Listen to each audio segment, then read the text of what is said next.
Assalamualaikum warahmatullahi wabarakatuh. Selamat apapun Sobat PMIK dan juga penggiat RMIK dimanapun Anda berada. Bertemu lagi dengan saya di obrolan santai konten terkait dengan RMIK atau rekam medis dan informasi kesehatan. Nah, di sesi yang sebelumnya saya sudah membahas yang sub 2 terkait dengan portal belajar rekam medis dan informasi kesehatan. Nah, sekarang ini yang sub ketiga adalah terkait dengan tes CAT SKB CPNS rekam medis. Jadi mungkin sobat-sobat pejuang NIP di sana yang ingin menjadi seorang ASN atau PNS ataupun P3K yang sekarang kan namanya sebutannya adalah ASN ya. Jadi ASN itu ada dua kategori. Yang pertama adalah PNS dan juga yang kedua adalah P3K. Itu jadi sama-sama ASN atau disebut dengan aparatur sipil negara. Jadi di situ saya akan bahas yang sub 3 yaitu adalah menembus tes CAT SKB CPNS rekam medis dan informasi kesehatan dalam waktu 30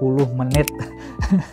jadi ini seperti clickbait ya, seperti gimmick. Tapi sebenarnya ini bukan gimmick. Namun ini memang sesuai dengan pengalaman saya dulu ketika menembus tes SKB CPNS yang formasi rekam medis itu memang menghabiskan waktu sekitar 30 menitan saja ya. Karena mungkin ya bukannya ini sombong, tapi memang karena mungkin persiapan dan juga soal-soal yang ada di SKB saat itu mungkin sudah di luar angin bagi saya gitu. Karena saya ketika tes itu memang mempersiapkan totalitas, jadi saya benar-benar sudah siap apapun soalnya, mungkin yang tersulit pun yang mungkin yang out of the box pun sudah saya siapkan gitu untuk persiapannya. Ternyata soal-soalnya di tes SKB ketika saat itu, saya dulu ketika tes itu adalah tahun 2019, itu ketika angkatan COVID itu 2019 akhir menuju 2020 awal itu kan masa-masa ada pandemi. Nah, itu ternyata soal-soalnya itu masih relevan dengan soal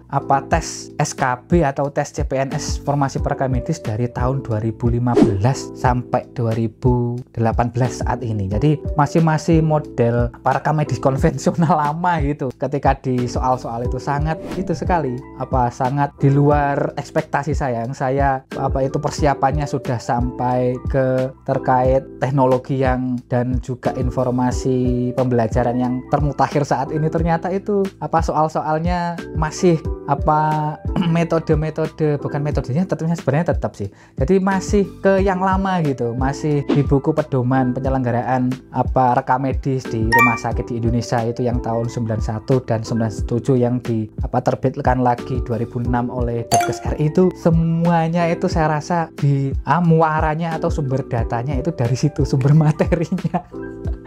Jadi memang untuk relevansi teknisnya di lapangan saat ini sudah sangat jauh berkembangnya. Jadi out of the box itu terkait soal-soalnya dulu. Jadi pas layang pandangnya dulu gitu. Makanya kenapa kok bisa cepat mengerjakan, karena saya sudah pernah mempunyai pengalaman berkali-kali mencoba mengikuti tes CPNS rekam medis, dan ini yang ternyata yang bisa masuk itu ya yang terakhir ini. Nanti berapa kali saya sudah pernah mengikuti tes CPNS akan saya bacakan di sini, sudah saya tulis ini.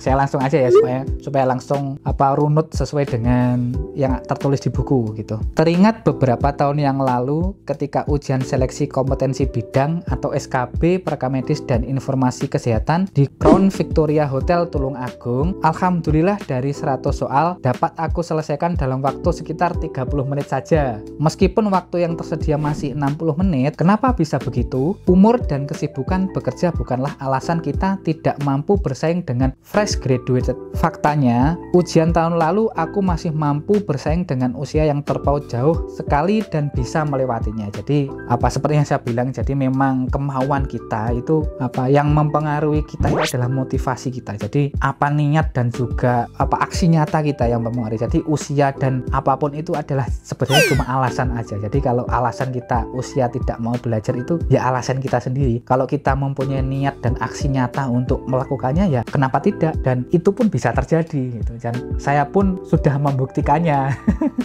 seperti itu. Karena selain ketenangan hati, doa, motivasi, spirit, dan penguasaan materi yang telah aku persiapkan untuk hari itu, aku memberikan kepercayaan penuh kepada diri aku untuk menghadapi dan mengerjakan soal ujian. Bukan overconfident ya, tapi lebih meyakini kemampuan diri dengan persiapan sesuai target dan menyerahkan segala sesuatunya kepada Tuhan Yang Maha Esa. Jadi selain kita sudah berusaha, berikhtiar, dan juga mencoba apapun semampu kita, itu keputusannya tetap, kalau saya pribadi, itu tetap saya kembalikan kepada Zat yang Maha Tinggi, Zat yang Maha Agung, yang membuat segalanya, yaitu Tuhan Yang Maha Esa. Jadi apapun yang saya kerjakan dan saya usahakan itu tetap nanti muaranya dan keputusannya tetap kepada Tuhan Yang Maha Esa. Salah satu cara belajarku adalah dengan cara membaca dan mempelajari semua materi yang relate dengan materi-materi yang sekiranya akan muncul pada soal ujian. Setelah selesai membaca dan sedikit banyak menguasai materi, aku membuat rangkuman dan soal-soal dalam format Google Form, kemudian soal tersebut aku kerjakan sendiri. Jadi dari sini aku bisa menilai sendiri presentase penguasaan materi yang dipelajari dan memumpuk materi yang belum dipahami. Berawal dari sinilah habit aku akan belajar dan berbagi experience terus berjalan sampai saat ini. Beberapa soal-soal telah aku share dan diskusikan di fokus group discussion Telegram terkait RMIK. Jadi awal mula saya itu sampai saat ini habit dan juga seperti adiksi memberikan latihan-latihan soal dan juga hal-hal seperti ini ya salah satunya karena belajar intens itu. Jadi ketika saya belajar itu kok saya menemukan yang seru, yang menyenangkan, dan membantu rekan-rekan yang lainnya itu menyelesaikan soal ataupun memberikan informasi yang bermanfaat, itu kan rasanya mempunyai kelegaan hati sendiri gitu. Awalnya dari situ dan akhirnya saya seperti jadi ketagihan gitu bikin hal-hal seperti ini. Saat itu aku pesimis bisa terjaring 3 besar minimal dalam tes SKD yang bisa lanjut ke step selanjutnya, yaitu tes SKB atau seleksi kompetensi bidang. Nah, sebelum SKB kan ada SKD ya, dan saya dulu itu sangat minor sekali di materi-materi terkait dengan SKD. Salah satunya adalah TIU, yaitu tes intelijensi umum. Nah, di situ ada terkait dengan aritmatika, kemudian matematika, dan juga logika-logika seperti itu. Saya itu memang kesulitan ya. Kesulitannya karena yang setiap hari pekerjaan harian itu sudah tidak ada relevansinya dengan soal-soal tes seperti itu ya. Salah satunya karena saya sudah malas belajar. Jadi memang kalau sudah malas belajar itu tidak ada motivasi, tidak ada greget, dan tidak ada spirit untuk mencoba. Itu ya memang seperti itu. Jadi kita stuck di zona yang nyaman kita. Jadi misalnya kita rutinitas bekerja setiap hari itu berangkat bangun pagi, terus kemudian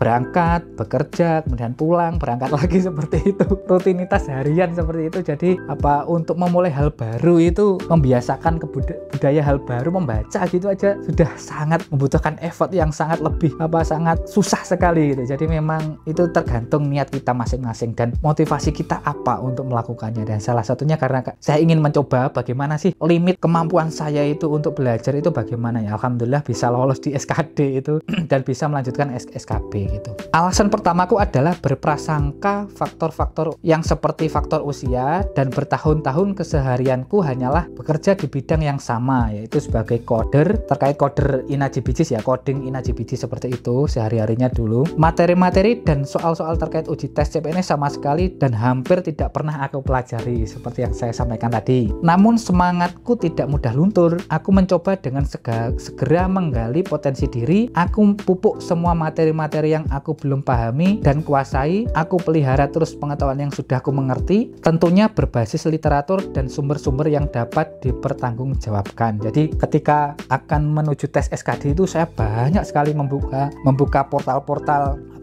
pembelajaran, dari pembelajaran daring yang offline. Dulu saya pernah belajar offline juga terkait persiapan SKD itu, terus yang online juga dulu terkait dengan dulu di YouTube ada, terus kemudian di web juga ada. Dulu saya pernah menggunakan platform Ayu CPNS, kemudian terus yang di Google itu di YouTube itu banyak, ada Dosen Deso, ada Virajun, terus ada Pejuang CPNS, apapun yang ada di konten platform YouTube dan juga sosial media itu saya coba semua dulu. Tapi ya memang sangat sangat membantu saya untuk konsisten dalam belajar, meskipun soal-soalnya mungkin kan sekarang sudah update ya sesuai dengan zamannya. Tapi model cara pembelajaran seperti ini dari saya belajar mendapatkan tips-tips yang seperti ada suatu akronim yang disingkat-singkat seperti itu dan jembatan keledai gitu. Artinya kan dapat mengingat sesuatu pelajaran itu sangat membantu sekali dalam memberikan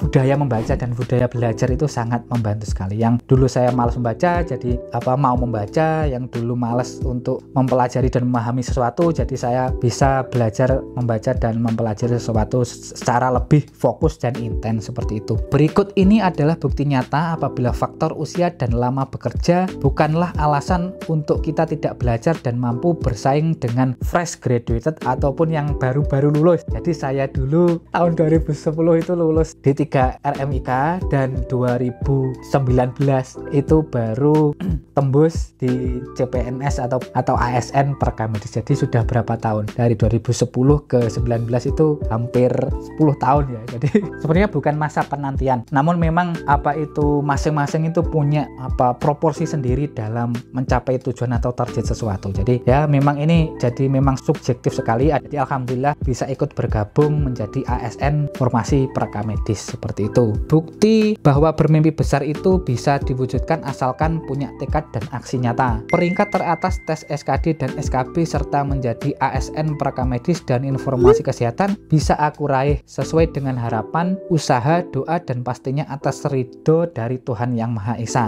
6 kali mengikuti tes seleksi CPNS yang pernah aku lalui. 6 kali mengikuti tes seleksi CPNS Formasi Prakamedis.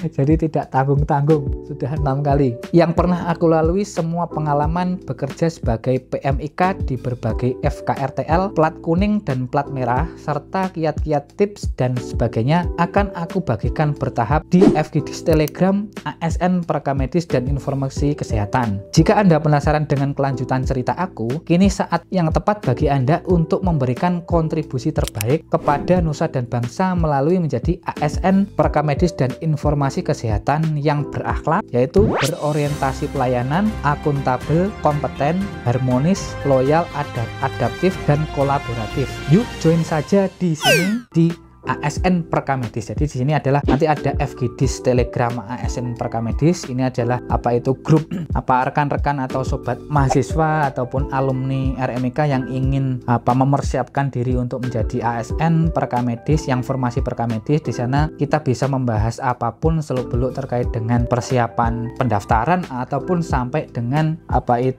kegiatan-kegiatan yang sudah menjadi CPNS dan juga PNS Prakamedis. Jadi yang sudah CPNS dan sudah ada kegiatan lasar atau pelatihan dasar atau diklat prajabatan dulunya itu bisa kita bahas di sana, ataupun terkait dengan angka kredit dan juga fungsional Prakamedis kita bisa saling sharing di sana. Jadi teman-teman ini memang digunakan untuk jembatan dan juga portal seperti itu supaya kita ada sub-sub yang eksklusif masing-masing ya. Jadi kita bisa saling fokus untuk memberikan informasi sesuai dengan porsinya gitu. Jadi teman-teman apabila ingin gabung join bisa langsung di ASN Prakamedis. Jadi di sana nanti akan saya sertakan linknya. Nah, mungkin untuk terkait dengan tes menembus ASN SKB CPNS Prakamedis cukup sampai di sini. Nah, bila rekan-rekan sobat PMIK tertarik dengan informasi-informasi seperti ini dan ingin intens diskusi bisa langsung aja join di grup di sini ataupun bisa memberikan masukan atau pertanyaan di kolom komentar